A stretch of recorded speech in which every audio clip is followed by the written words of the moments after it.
Saya Nafilham dengan yang keempat, nomor 4 dan 103. Baik, kami akan mempresentasikan hasil diskusi kami yang berjudul Kasus Peretasan Data Nasional atau PDN oleh Kemenkominfo pada 20 Juni 2024. Materi pertama yang akan dibacakan oleh Rifa. Kepada Rifa, dipersilakan.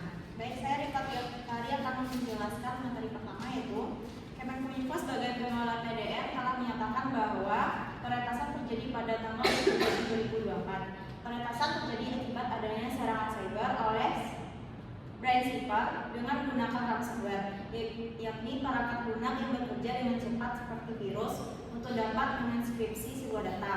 Data-data yang berada di dalam server PDN merupakan data penting negara seperti NIK, KTP, nomor ponsel, dan hingga data diri rahasia lainnya.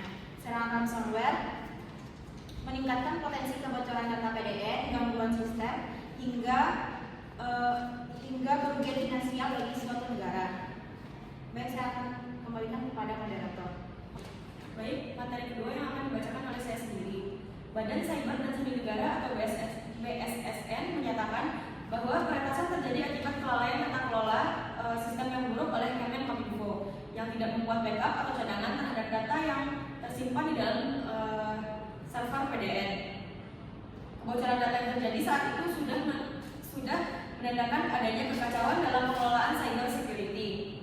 Sebuah server yang penting seharusnya dilengkapi dengan kata sandi yang kuat untuk mengamankan data di dalamnya. Namun pengelola PDN terlihat tidak profesional karena pembuatan serta penggunaan sandi secara sembarangan. Peretasan PDN tidak hanya merugikan negara, tetapi juga seluruh masyarakat yang ada di dalamnya. Baik, materi ketiga yang akan dibacakan oleh Aisyah. Aisyah, dipersilakan.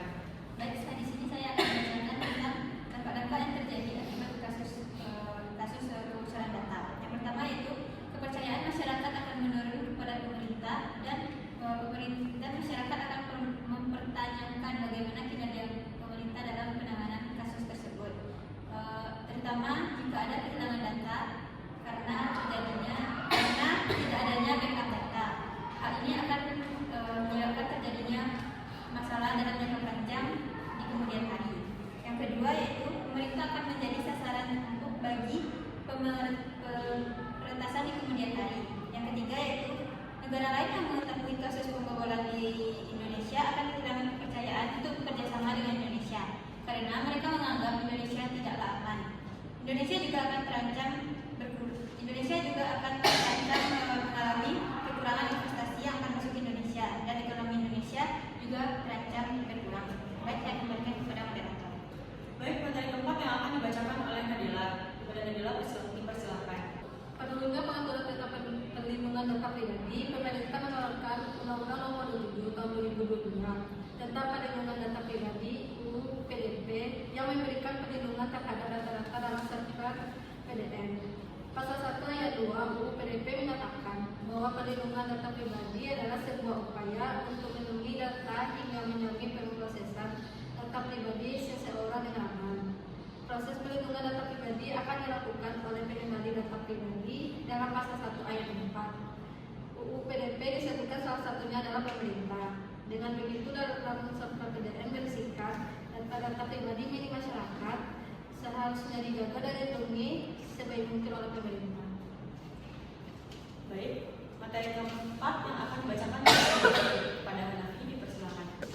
Upaya yang dapat dilakukan oleh pemerintah Indonesia adalah yang pertama, pemerintah harus segera mengesahkan RUU Keamanan Siber untuk dapat menjadi standar yang komprehensif dan spesifik untuk dapat mengatur tata kelola keamanan siber di Indonesia serta untuk dapat meningkatkan kepercayaan masyarakat terhadap pemerintahan di Indonesia. Yang kedua, menyediakan standar sistem keamanan untuk institusi pemerintah di dalam negeri yang seperti PDN yang telah teruji. Yang ketiga, pemerintah perlu melakukan pelatihan dan pendidikan kepada ahli profesi agar jika di kemudian hari terjadi serangan kembali oleh peretas cyber, maka akan lebih aman dan terkendali. Kesimpulan dari hasil diskusi kelompok kami adalah kasus peretasan data di Indonesia menunjukkan bahwa ancaman terhadap keamanan siber semakin serius, baik dari individu maupun kelompok maupun negara lain. Banyak lembaga dan perusahaan di Indonesia yang belum memiliki sistem perlindungan data yang memadai sehingga membuka celah bagi peretasan. Selain itu, kurangnya kesadaran masyarakat akan pentingnya melindungi data pribadi dan keterbatasan dalam implementasi regulasi membuat situasi semakin rentan. Peretasan data tidak hanya merugikan individu, tetapi juga dapat berdampak negatif pada ekonomi nasional dan juga merusak kepercayaan masyarakat terhadap sistem digital. Meskipun ada regulasi seperti Undang-Undang Perlindungan Data Pribadi, penegakan hukum dan kesadaran tentang pentingnya keamanan siber masih perlu diperkuat agar data pribadi warga Indonesia lebih terlindungi ke depannya.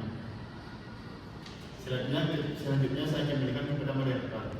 Baik, sekian presentasi kelompok kami.